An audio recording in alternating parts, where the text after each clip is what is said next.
Hello, Kipsters. Today is Thursday, March 4th. I hope you all have enjoyed your new classes that you all have been into this week. We will be continuing to use this type of lesson setup for the next few weeks with our music lessons. So that means that we will continue to be using Nearpods as well as watching the YouTube video alongside of it. So if that has been troublesome for you, just make sure to remember in the actual assignment, you will click the Nearpod and then you will find the day that we're starting on, which today is March 4th. So if you need time to get to the day, you can just pause the YouTube video and click until you get there. And then also watch the YouTube video at the same time so that you can hear my voice while I'm going through these Nearpods, okay?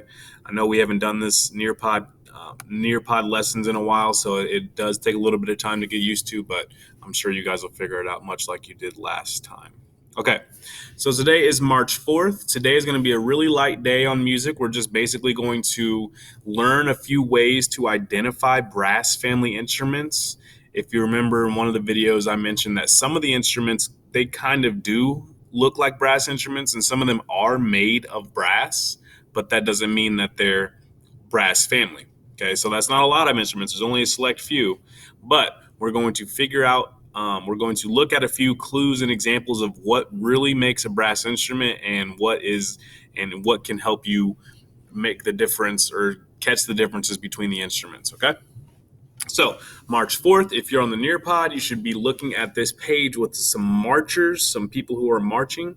Okay, you should be on the green March 4th page. And when I click next, you will click next with me on the Nearpod. Let's go ahead and get started. So go ahead and move forward now. Next, please.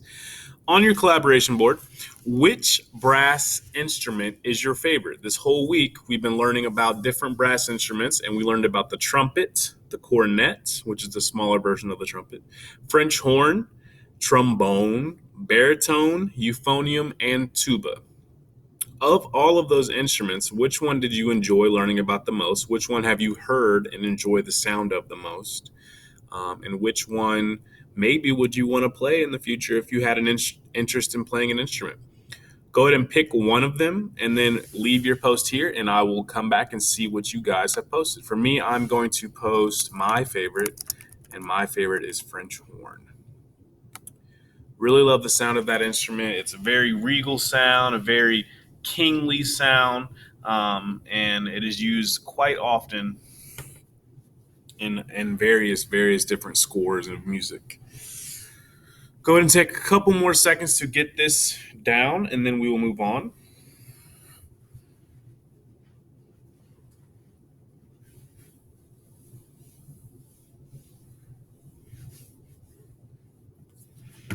Okay, going to move on to the next slide. If you need a little more time, you can pause the YouTube video while I go on for the following slides. And you won't really need to interact with the Nearpod, so if you want, you can watch the YouTube video for the rest of the time, or you can follow along on your own Nearpod and read on your own as well, okay? So, the brass family, and we're going to do a how-to guide for identifying a brass instrument. Okay, so if you look at this instrument, just a couple quick pointers to kind of get you in the mindset. We know that brass instruments have these long pipes, these long tubes that are kind of twist and turn, and then they have valves that kind of have buttons on the top on the right here. You see the valves on the French horn are a little bit harder to see, but you can still see there's three little buttons over here, and those are connected to valves. And also, of course, the instrument is made of brass, so it has that kind of golden tone to it. But another key part is the mouthpiece. Okay, so when we learn about woodwind instruments, I'll just give you kind of little spoiler for the week ahead. Woodwind instruments are called woodwinds, not necessarily because they're made of wood, but because a lot of them have a wooden mouthpiece or a wooden piece that goes on their mouthpiece, and that helps them create the vibration that makes sound. We'll learn about that more in the coming weeks, but just wanted to give you a quick reminder. A mouthpiece is a big way to identify a brass instrument, and we're going to get right into that right now. Okay, so clue number one, if you're looking for a brass instrument, you're looking for the mouthpiece. Here's the first question you want to ask yourself when you're identifying instruments. Do you need to blow air into the instrument? That's a very important question to ask yourself when you're identifying instruments. Does it take air to make a sound? So if I were to ask you, does it take air to make sound on a piano? You would say no, right? Because you don't need to move your mouth. You don't need to talk when you're playing piano at all. Does it take air to play a drum? No, it just takes a stick and a drum, and you hit the stick on the drum and it makes a sound. Does it take air to play a trumpet? Or does it take air to play a tuba? If you remember the video we watched yesterday, you saw the tuba player playing that big instrument, and he was blowing into it like this. That is air coming from my mouth. So in that video, yes, he was playing an instrument that takes air. Okay. So if we do have an instrument in front of us that takes air to play, we call it a wind instrument. Okay. Now, wind instrument is a very broad concept. It doesn't necessarily break down all the families, but it just kind of tells you that this instrument takes wind to play. All right. String and percussion instruments do not use air to function. So violins don't use air, pianos don't use air, drums don't use air, cellos don't use air. Okay. They use fingers, they use strings, they use sticks. Only woodwind and brass family instruments are considered wind instruments. You can have wind instruments, and inside the wind instrument category is brass instruments and woodwind instruments. All right, now we're going to identify how those instruments, those woodwind and brass instruments, are separated. Clue number one again is the mouthpiece. If you are looking at a mouthpiece, this is easy to remember because that's where you put your mouth. So if the instrument has a mouthpiece and you see that there's a mouthpiece on it, it's more than likely going to be a wind instrument, okay? You got to use your mouth to play it. That's why it has a mouthpiece. A brass mouthpiece, very much different than a woodwind mouthpiece, goes on the outside of your mouth and is always round like a circle. You see that mouthpiece picture there? It's round, and then it has a little tube, and it goes into a kind of tube shape down into the center there. Okay, and that's the difference between another difference between a woodwind and a brass. A brass kind of goes around your lips. Okay, it doesn't go in your mouth, unlike a woodwind mouthpiece. A woodwind mouthpiece does actually go in your mouth, but a brass one kind of just sits on your lips. Okay, and you buzz your lips inside the mouthpiece to make a sound. Okay, so you can't just go like this. You gotta go like this. You hear how it sounds like I'm making a duck sound? Okay, that's kind of how you play a brass instrument. You gotta like pressure your lips a little bit inside that hole, and then it makes a duck type sound. Okay. Moving on to a mouthpiece again, the mouthpiece is where the sound is made, but it must be amplified or made louder. Okay, so the trumpet is essentially just an amplifier, or the cornet. Okay, so you can make all the noise you want on a mouthpiece, but it'll never truly be what an instrument sounds like when it's played. Okay, when you put the mouthpiece on the instrument and blow in, it makes a much louder sound. So you can be really loud once you have that amplifier. Okay. If you buzzed into a mouthpiece by itself, it would sound like a bee buzzing like this. All right, that's how it would normally sound if you played a mouthpiece with just a mouthpiece. But once you put that trumpet in and it has all the tubes and all the buttons, then you get what we call a musical sound, okay? Moving on to clue number two. Clue number two is about tubing, okay? So you see on this French horn we were talking about earlier, all these tubes that are round and, have holes and get connected to other tubes.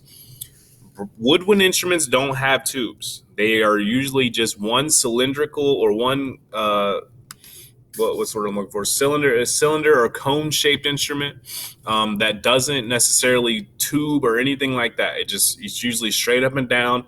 Sometimes you have a saxophone that has a curve in it, but that is the one difference maker. When you blow into the mouthpiece of a brass instrument, the air travels through the mouthpiece and then through lots of winding tubes before it comes out the end of the instrument, often called the bell. Okay, so all that air you blow through the mouthpiece, it has to travel very far through that instrument. Sometimes you see there's so many tubes in the French horn, and that's what makes it a challenging instrument to play. The air has to travel so precisely through so many tubes, intricate tubes, that it comes out beautifully on the other end. And that does take a lot of air and a lot of practice. Okay. So a good way to tell if it's a brass instrument is to look for tubing and if it has tubing on it. Next on the slide, you should be on brass clue number 2 tubing. You should be on this slide if you're looking at the YouTube video, following along. You can quickly identify a brass instrument because it has a mouthpiece and coiled metal tubes. If you unwound a brass instrument, they would end up looking like a long metal tube. Okay, so all these instruments are really wound up. If you were to unravel all these instruments, it would be very, very long. You wouldn't even, it would probably be as long as a room is wide, I would say. So if you were to do that, which you probably never see that happen, but again, a brass instrument made of coiled tubes that are kind of bent and twisted together to make a particular shape. Okay, and of course made of metal.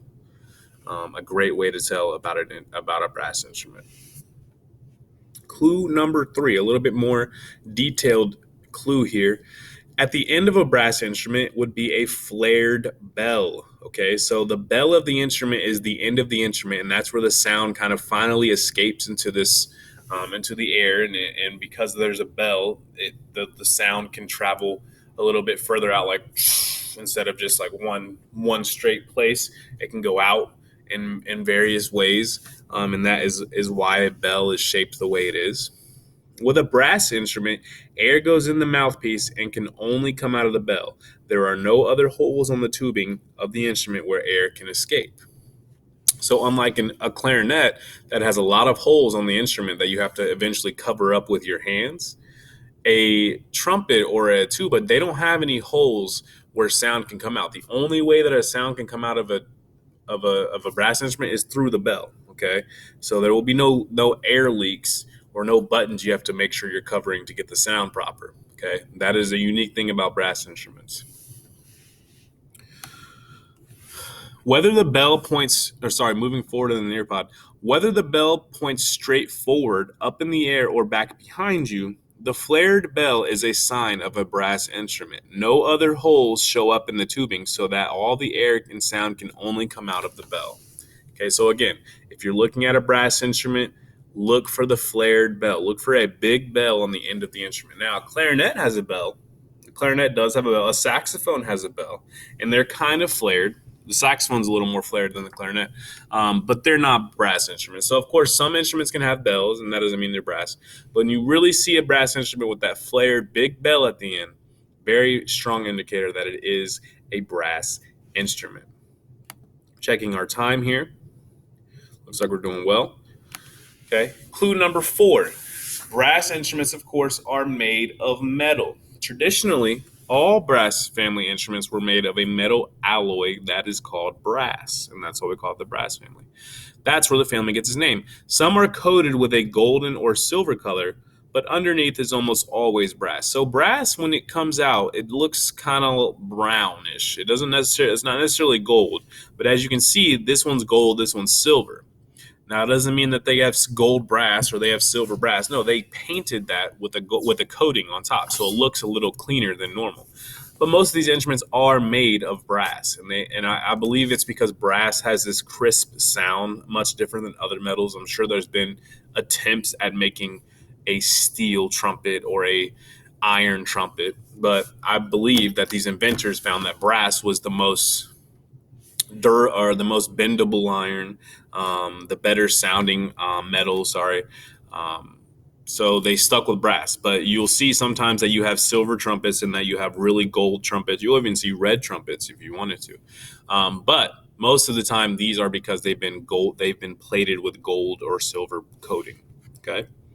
So if it's made of metal, it's most likely a brass. Now, there are some instruments like the saxophone that is made of metal, and it does look like a brass instrument, but it is not a brass instrument. And there are other reasons like no tubing or wooden mouthpiece that kind of clarifies that. And that's why there needs to be multiple clues. There's not one saying all metal instruments are brass. You can't say that because the saxophone is made of metal. A flute is made of metal. Okay. So just make sure you know that. Okay. There are a few exceptions to this clue. Some brass instruments that have traditionally been made of metal are now being made of plastic or fiberglass. So earlier when I said that you would possibly see a red trumpet, Normally, a red trumpet is made of plastic, okay, or fiberglass, and that might be mainly cost issues and effective issues, and how much money it takes to build issues. But these instruments, of course, don't sound the same. A plastic trumpet will never sound the same as a brass trumpet. Fiberglass, I'm not necessarily too sure about, but I haven't really seen too many of those in my day. These instruments are not nearly as common as brass instruments made of metal. Instruments like these are usually made for marching bands or students. Okay, so in this picture, you can see this guy has a fiberglass instrument. It's white, right? Normally that instrument will be gold plated, made of brass, but this one's white. And I'm not sure how that instrument would sound, but it is really good for playing in the rain and playing in the weather. When you have to march, normally you march outside, and sometimes the weather isn't always friendly, so you don't want your really nice instrument out there in the rain. And so sometimes you'll even have plastic clarinets. Okay, just so that wood can be protected. And same story for the brass, especially if it's really cold outside, your instrument like kind of naturally shrinks. It like naturally shrinks and makes the sound weird and wonky. So when you have plastic or fiberglass, these things aren't as affected by weather, so they are easier to play when you're out marching or when you're just outside having a concert. Okay. Moving on to the next slide, we're on clue number 5. The last clue here. Almost all brass instruments have 3 or 4 valves. Most of them have 3. The tuba has 4, maybe the euphonium. Some euphoniums have 4, but most of them have 3. And of course, your trombone doesn't have any, but it does have a slide. It does have tubing that is coiled. It is brass. So, of course, not all of these relate to all brass instruments, but I'm giving you a various amount of clues so it's easy for you to identify when it's time. Almost all brass instruments have 3 or 4 valves. You know that air passes through the tubes of the brass instruments from the mouthpiece to the bell. Valves act like little doors that stop the air from flowing through certain tubes. Pressing down a valve is like opening up a door to a new hallway. Now the air can take a longer path through more tubes before it makes its way out of the bell. So, for instance, say I'm playing a trumpet, right? And I'm not pressing any buttons at all. As I play the trumpet without any buttons pressed, the air travels through the instrument normally. It has no interruptions, it has nothing to travel through, it has no alternative, different direction it takes. When I press one button down, maybe now that air, instead of going straight, decides to go down this time because the button is pressed down. So that changes how the air is pushed through, which then changes the sound of the instrument. If I press 2 down, same thing. It goes down, it tries to go through the valve again, but the valve is pressed down. So it has to take an alternative route or a different route. And that makes even a more different sound. And of course, if I did the same thing for the 3rd and 4th valve, you get what I'm saying. Each button you press down makes the air have to travel a different direction, thus creating a different note.